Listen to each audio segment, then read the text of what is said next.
अस्सलाम वालेकुम my dear student, welcome back. अभी हम डिस्कस करने जा रहे हैं आइडियल कांस्टेंट आर को। आइडियल कांस्टेंट आर आर की वैल्यू को हम लोग जो है वो आइडियल गैस कांस्टेंट आर को जो है हम लोग यहाँ पे डिस्कस करने जा रहे हैं कि यहाँ पे वो कह रहे हैं कि आपने values and units of R को कैलकुलेट करना है। तो हम कैसे करते हैं, एवोगैड्रो प्रिंसिपल को इस्तेमाल करेंगे सबसे पहले। तो एवोगैड्रो प्रिंसिपल हमें क्या कहता है, वो ये कहता है, वो हम इसलिए यूज़ करते हैं ताकि हम इसकी वैल्यू को कैलकुलेट कर सकें, किसकी वैल्यू को, आर की वैल्यू को और इसके यूनिट्स को भी। इस प्रिंसिपल के according to the Avogadro principle, Avogadro's principle के volume of the given mass of the gas is directly proportional to, अब वो हाँ जी, given mass of the gas होता है at standard temperature and pressure. Standard temperature and pressure is 22.414 dm³। तो वो कह रहा है कि किसी भी गैस का, आइडियल गैस का जो वॉल्यूम आपको गिवन है वो भी स्टैंडर्ड टेम्परेचर प्रेशर पे वो ये होता है 22.414 dm³। और standard temperature and pressure, standard temperature हम लोग यूज़ करते हैं 273.16 केल्विन और प्रेशर जो होता है वो 1 atm होता है। तो ये जो है वो दोनों क्या है, स्टैंडर्ड टेम्परेचर एंड प्रेशर। इस पे जो है वो किसी भी गैस का वॉल्यूम जो है वो ये होगा, ठीक है जी। और यहाँ पे वो ये कह रहा है कि इसकी वैल्यू जो होती है ना, आर की जो वैल्यू होती है वो डिपेंड करती है जो भी आप यूनिट्स चूज़ कर रहे हो, प्रेशर के, वॉल्यूम के और टेम्परेचर के। ठीक हो गया। यानी कि जो आपके आर के यूनिट्स हैं उनकी वैल्यू डिपेंड करती है आप इनके कौन से यूनिट इस्तेमाल कर रहे हो, प्रेशर के, टेम्परेचर के एंड वॉल्यूम के, उस पर इनकी वैल्यू डिपेंड करेगी। उसके बाद फिर वो कहता है कि जनरल गैस कांस्टेंट को हम लोग जो है वो आर की वैल्यू, हम लोग जो है वो वैल्यू ऑफ आर को कैलकुलेट करने के लिए इस्तेमाल करते हैं। जैसे कि अगर मैं बात करूँ जनरल गैस इक्वेशन की, अगर हम उसको यूज़ करेंगे तो हम आर की वैल्यू को निकाल लेंगे। जैसे कि मैं यहाँ पे बात करती हूँ, मेरे पास जो है वो जनरल गैस इक्वेशन क्या है, मेरे पास जनरल गैस इक्वेशन है PV = ठीक हो गया। और उसके बाद फिर हम यहाँ पे कहते हैं हमें आर चाहिए खाली, तो हम यहाँ पे क्या करेंगे, PV ओवर NT, और आर को हमने इधर ही रहने दिया, जिसकी वैल्यू हमने कैलकुलेट करनी है हमने उसको वहीं पर रहने दिया, बाकी जो दो क्वांटिटीज़ थी उसको PV का नीचे ला के डिवाइड कर दिया।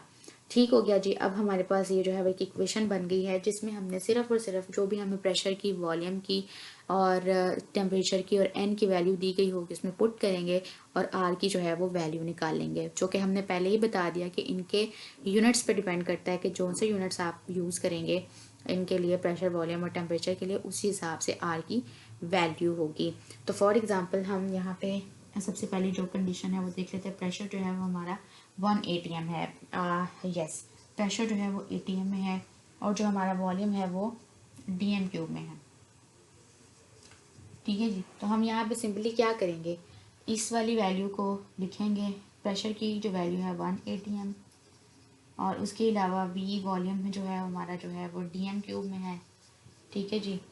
हमारा जो वॉल्यूम है वो dm³ में है, यानी कि जो भी हमें वॉल्यूम की वैल्यू दी गई है, हमने कहा पहले से ही कि गैस की जो वैल्यू है, जो वॉल्यूम होगा वो 22.414 dm³ होगा at standard temperature and pressure. Pressure हमारा स्टैंडर्ड 1 atm है और टेम्परेचर हमें पता है कि हमारा, और ये हमारे पास अगर 1 मोल है फॉर एग्ज़ाम्पल, जो कि 1 मोल ही होगा, और इनटू टेम्परेचर भी हमें पता है 273.16 केल्विन। अब हम इसके यूनिट्स अगर डिराइव कर लें तो वो हमारे पास क्या बन जाएंगे, हम जब इस वैल्यू को 22.414 को 273 पे डिवाइड करेंगे तो हमारे पास जो वैल्यू आएगी वो आएगी 0.0821 atm dm³ पर मोल एंड पर केल्विन।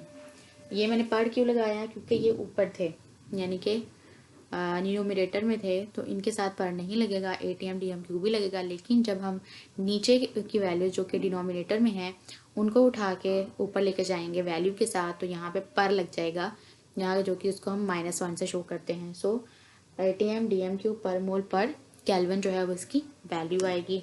उसके बाद वो कहता है कि अगर हमारे पास ये यूनिट्स अगर हम चेंज करते हैं, कि अगर जनरल मीनिंग्स ऑफ आर को देखा जाए तो वो यही कह रहा है कि अगर आपकी वैल्यू जो है वो प्रेशर की एटीएम में वॉल्यूम डीएम क्यूब में है, तो आपका जो गैस है वो 0.0821 एनर्जी जो है वो यहाँ पे एब्जॉर्ब करेगी।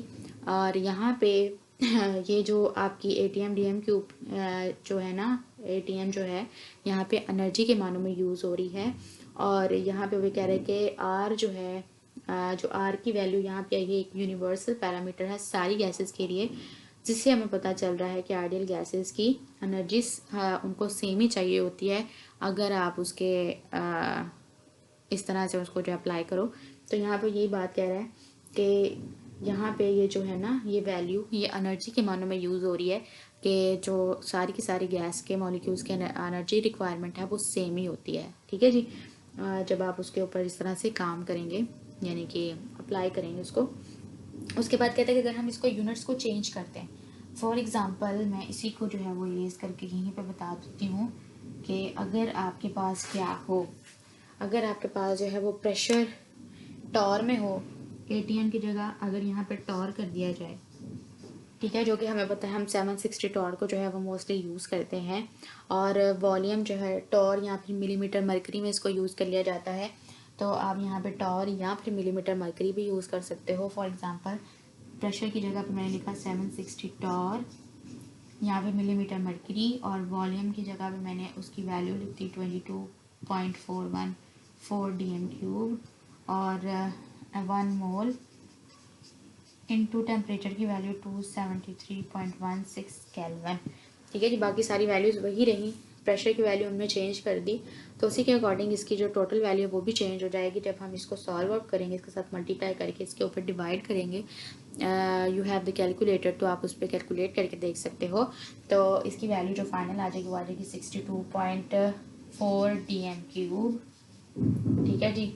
62.4 डी एम क्यूब टॉर और per mole and per kelvin.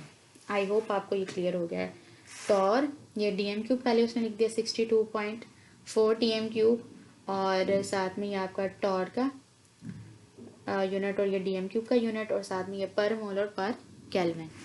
इसी तरह से अगर इसकी वैल्यू मज़ीद चेंज कर दी जाए, वॉल्यूम की भी और प्रेशर की भी, तो भी जो इसके यूनिट्स हैं वो मज़ीद चेंज हो जाएंगे।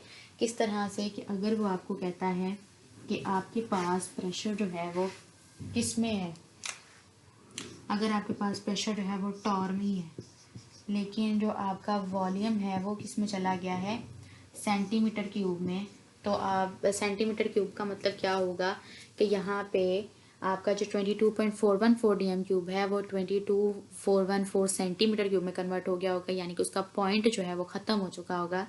तो यहाँ पे हम उसकी वैल्यू को पुट करके देते हैं 760 torr into 22414 centimetre cube by 1 mole into temperature की वैल्यू हम लोग यहाँ पे वही स्टैंडर्ड जो भी है 273.16 केल्विन। तो इसको जब हमने कैलकुलेटर से कैलकुलेट करके देखा तो हमारे पास जो फाइनल वैल्यू आई उसका भी जो है वो 62,400 सेंटीमीटर क्यूब, ये सेंटीमीटर क्यूब, और फिर हम लोग यहाँ लिखेंगे टॉर, और फिर लिखेंगे पर मोल, और फिर लिखेंगे पर केल्विन। तो उसी हिसाब से वैल्यू के हिसाब से यूनिट जो है वो भी चेंज हो गए। सही है। जो भी आपने यूनिट्स प्रेशर वॉल्यूम टेम्परेचर के यूज़ करने हैं उसी हिसाब से आर की वैल्यू भी चेंज हो जाएगी। यही बात हमने स्टार्ट पे डिस्कस की थी, तो वही बात आ गई यहाँ पे। सेंटीमीटर क्यूब आप वॉल्यूम का पहले लिखोगे, बाद में प्रेशर का, और उसके बाद फिर आपके ये पर में आ जाएंगे क्योंकि आप उसको साथ लिख रहे हो, ऊपर लिख रहे हो। ओके जी। वैल्यू के साथ उसके बाद वो कहता है, ये हमने थर्ड कंडीशन भी देख ली। अब वो कहता है कि अगर हम इसकी फोर्थ कंडीशन देखते हैं, फोर्थ कंडीशन यानी कि प्रेशर के और वॉल्यूम के टेम्परेचर जो यूनिट्स हैं वो हम एसआई यूनिट्स में देखें, तो यहाँ पे वो कहता है कि अगर हम इसको एसआई यूनिट्स में अगर देखना चाहें तो इसकी वैल्यू पे क्या असर पड़ेगा।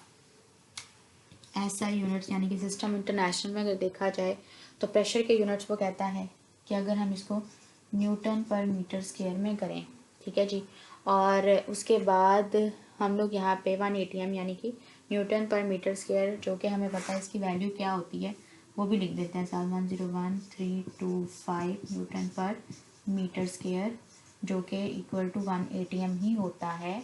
और वॉल्यूम की जो वैल्यू है वो हम यहाँ पे लिख देते हैं मीटर क्यूब में। इसकी भी जो वैल्यू है वो भी आपके पास मीटर क्यूब में है। फॉर एग्जांपल मीटर क्यूब में यानी कि 0.02241 metre cube, 414 metre cube. Metre cube यानी कि आपने इसको जो है वो 22.414 को डिवाइड कर दिया है 1000 के साथ, तो इस तरह से जो है उसकी वैल्यू में 0.022414 मीटर क्यूब आ गया है। DM क्यूब की बजाय मीटर क्यूब आ गया है। आपने इसको जो है वो मीटर क्यूब में, आपको ये कन्वर्जन आई थिंक हम पहले डिस्कस कर चुके हैं किस तरह से मीटर से आपने जो है वो DM क्यूब को सेंटीमीटर क्यूब में, सेंटीमीटर क्यूब से मीटर क्यूब में, इस तरह से कन्वर्जन आपको आनी चाहिए, और वही ये यहाँ पे कन्वर्जन हुई है। मीटर क्यूब में इसकी वैल्यू को दे दिया है। सिंपली अब इस वैल्यू को पुट करना है। प्रेशर की वैल्यू 1011325 न्यूटन पर मीटर स्क्वायर इंटू वॉल्यूम की वैल्यू 0.0222414 मीटर क्यूब, और नीचे जो है वो मोल की वैल्यू 1 मोल ही रहेगी, और इंटू टी टेम्परेचर की वैल्यू हम लोग यहाँ पे क्या यूज़ करेंगे, 273.16 केल्विन। तो यहाँ पे आपने हमेशा एक बात याद रखनी है कि जब भी प्रेशर आपको न्यूटन पर मीटर स्क्वायर में दिया गया हो और वॉल्यूम आपको जो है वो मीटर क्यूब में दिया गया हो, तो आर की जो वैल्यू आपके पास यूज़ होगी वो हमेशा से क्या होगी, 8.3143 जूल पर केल्विन पर मोल।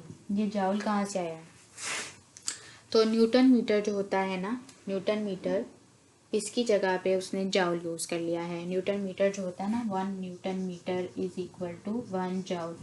तो यहाँ पे इसको जब आप सॉल्व करोगे, इस वैल्यू को मल्टीप्लाई करके इस पर डिवाइड कर दोगे, तो यहाँ पे जो आपके पास फाइनल वैल्यू आएगी वो 8.3143 जूल पर केल्विन पर मोल आएगी।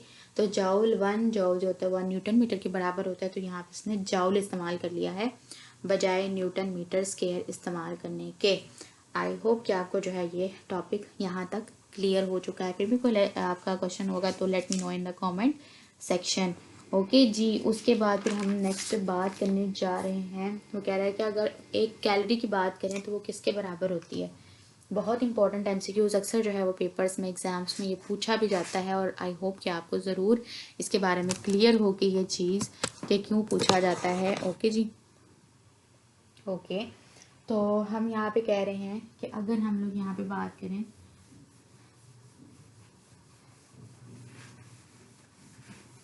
ओके कहता है कि 1 कैलोरी जो है वो किसके बराबर होती है, 4.18 जूल के बराबर होगी। सो वो कहता है कि अगर हम आर की वैल्यू में, आर की जो है वो उसको हम डालें, 1 कैलोरी किसके बराबर होती है, इसके 8.3143/418। तो आपके पास इसको डिवाइड करके जो वैल्यू आएगी वो कैलोरी पर केल्विन पर मोल में होगी, कैलोरी पर केल्विन पर मोल में होगी। ओके जी, जूल, जूल मतलब न्यूटन मीटर, और इसी तरह से आप इसकी वैल्यू को, आर किसके बराबर है, PV/NT के बराबर। तो ये प्रेशर और वॉल्यूम की जो आपके पास पीछे वैल्यू है ये वो है, और ये आपके पास कैलोरी की वैल्यू है। और इसको आप जब करोगे सॉल्व तो आपके पास जो है वो आपके पास कैलकुलेट करके 1.987 कैलोरीज पर केल्विन पर मोल की वैल्यू आ जाएगी। उसके बाद जब एनर्जी को हम अर्जिस में एक्सप्रेस करते हैं, तब एनर्जी को अगर हम अर्जिस में एक्सप्रेस करेंगे, जॉल भी एनर्जी का ही यूनिट है, ठीक है, और कैलोरी भी।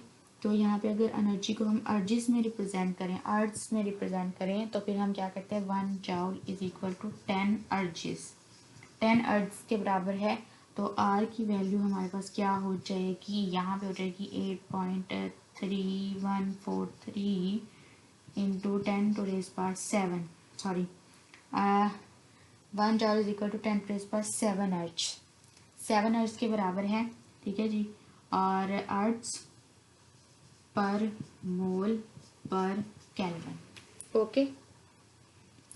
तो इस तरह से ये वैल्यूज़ है, और ये किसके बराबर है, 1 जॉल 10⁻⁷ अर्ट्स के बराबर है, और आर की वैल्यू के साथ इसको मल्टीप्लाई कर देंगे तो आपके पास जो है वो एनर्जी की वैल्यू इन टर्म्स ऑफ अर्ज आ जाएगी। कैलोरी की टर्म में है तो वो इस तरह से वैल्यू उसकी आएगी।